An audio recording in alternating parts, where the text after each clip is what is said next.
আজকের খাবারে আছে বিনস আর সুইট পটেটো আর টমেটো, এগুলো সেদ্ধ করেছিলাম, সেগুলো পেস্ট করা আছে। এর মধ্যে ভাত আছে, আছে মসুর ডাল।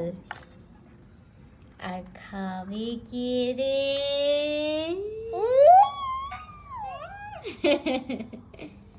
দেখো না বাটির মধ্যে কার রান্না হচ্ছে। আর কি করছো?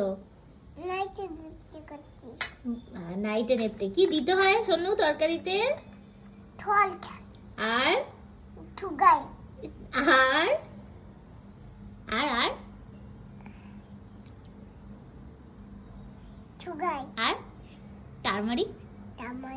হ্যাঁ, তারপরে কি করে রান্না করতে হয়? নাইটে নেপটে করে না, ওর বাবা শিখিয়েছে, একবার রাইটে, একবার লেফটে, একবার মিডিলে, না শোনো?